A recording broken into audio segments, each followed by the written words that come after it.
And welcome. I'm Solo, and this is Call of Dragons. Alright, and welcome back. In this one here, we're actually just going to do the dragon for the first time. So this is the new dragon, this is the Shadow Dragon. This one's going to be a little bit new, the mechanics are going to be a little bit different than what we've had before. So I'm going to go through it, what we did to beat the dragon, and step by step, the different things that you might want to know. There's only a few things to note. So if you're doing this here with two teams, it's good to have one team on one side, one team on the other, for a lot of obvious reasons. Now there's 4 bells that you have to stand on. There's these here marked all the way around. There's these here 4 golden icons on the floor, on the ground. What we're going to need to do in the middle of a round, once the floor gets so covered, you're going to need to stand on that. But you need to make sure that you have designated people to run over to that and do it, so that not everyone's running over and doing it before the floor gets too covered. Alright, here we go. This is how it's going to get started.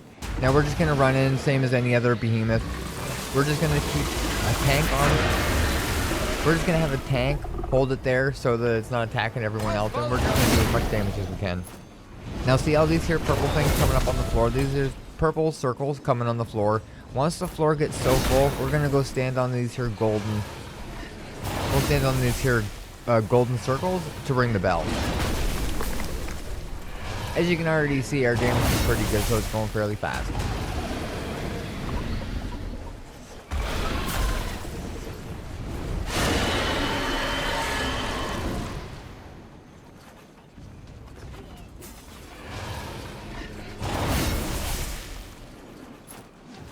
Another thing to know is to not stand directly in front of it or behind it, because it does a tail move every once in a while that does huge damage. So you have to be careful of it. You don't want to be right behind it. See that tail move it just did? It did a lot of damage to somebody. So you definitely want to be on one side or the other while the tank is taking it head on.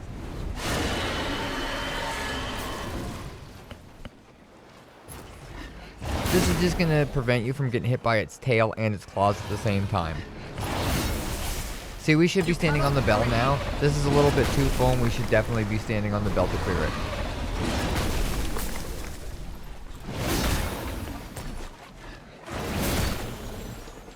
Now all we need to do is wait for BP, and this here was some of the problems. We didn't really have really good communications with them to be able to be in a voice chat with everybody to tell them to go over and jump on there, so it took them a little bit longer. And I ended up taking a pretty good snack with the tail here. And once you ring the bell, everything will get cleared out, and we'll move around sporadically for a second. We'll be able to do damage. First thing it stops, we'll be able to do damage again. Now you want to make sure that you stay clear of this here big box of damage, because it's going to do quite a bit of damage to anybody it hits.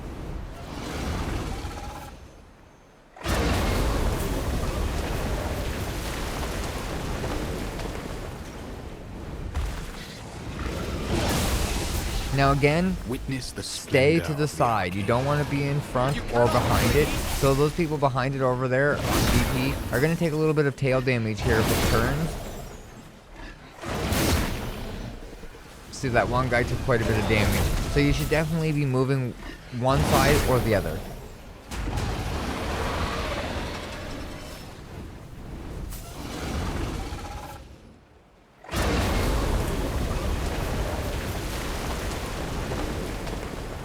You cannot flee. Can you handle the cold?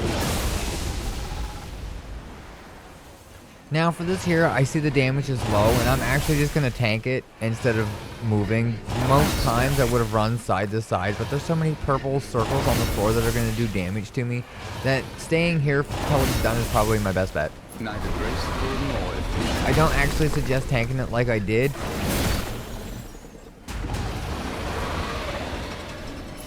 Outstanding.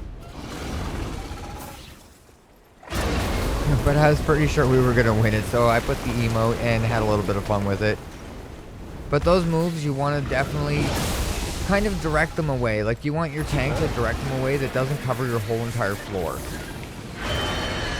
And that was it. After that, if you have enough damage, you shouldn't go through any more of the phases, and you're going to be done. Now all we have to do is purify it, and that's it for this one here. So if you're wondering how to So if you were wondering how to do the Shadow Dragon, that's all the mechanics that there was to it. If you have enough damage, you shouldn't see any more of it than that.